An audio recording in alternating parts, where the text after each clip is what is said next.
The first direct documentary references to the presence of Jews in the city of Barcelona date from the 9th century, but their presence probably goes back to the early centuries of the Christian era, when Judaism reached the western shores of the Mediterranean with the migrations and expansion of Eastern religions and found followers among the ruling class of the Roman colonies.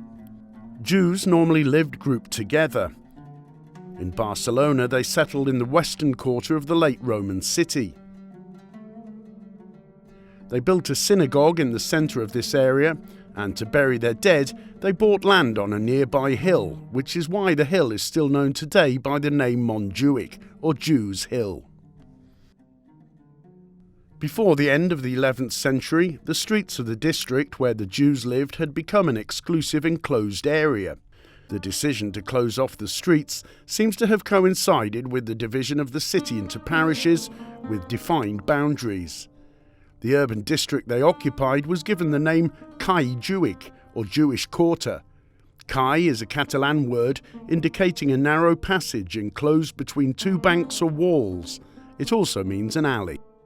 This exclusive compound for the Jews existed for 4 centuries, precisely until 1391.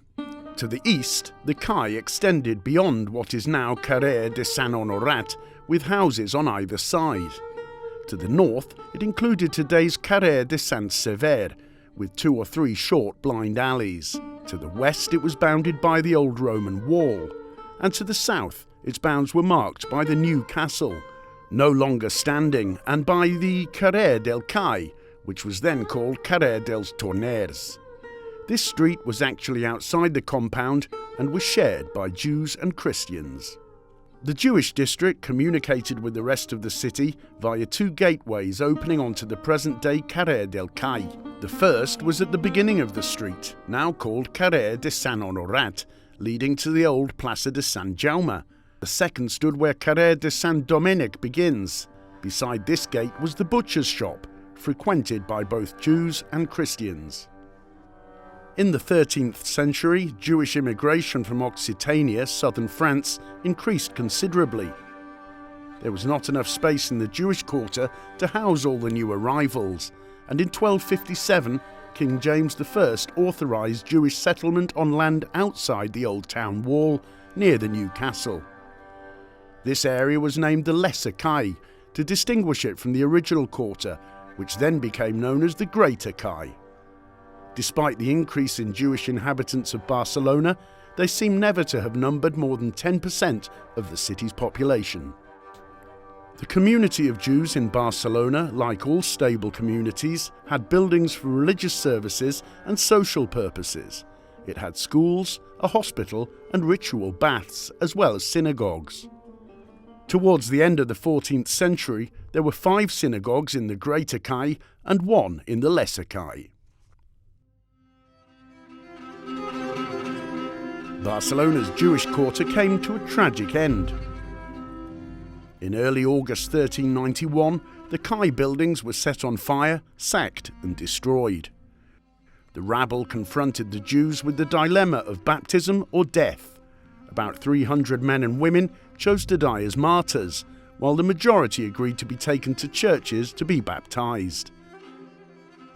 Those who were baptized legally ceased to be Jews.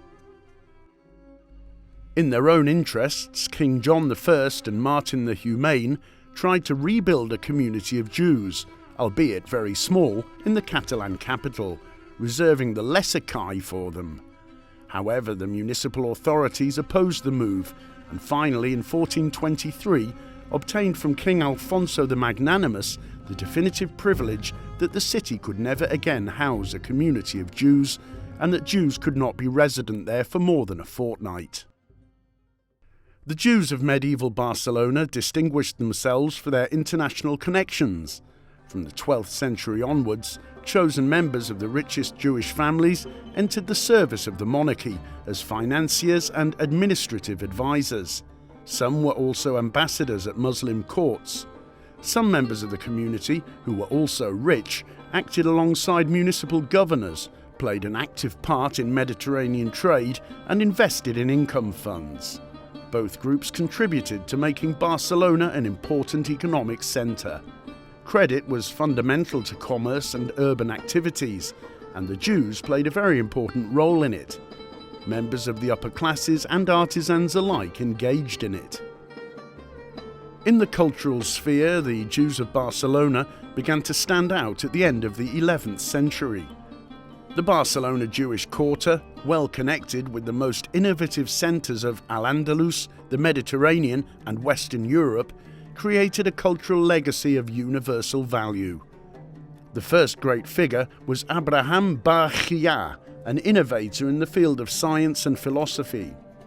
Later, the city's Talmudic schools became centres of attraction and influence throughout the European West. In rabbinical jurisprudence, an outstanding figure was Solomon ben Adret, who died in 1310, and later Rabbi Isaac Perfet. Hasdai Cresques, the last great Barcelona Jewish thinker, is also worthy of mention. Today, the streets of the Jewish quarter continue to evoke the history and cultural legacy of this important Mediterranean Jewish community, which is part of the medieval history of Barcelona, the capital of Catalonia.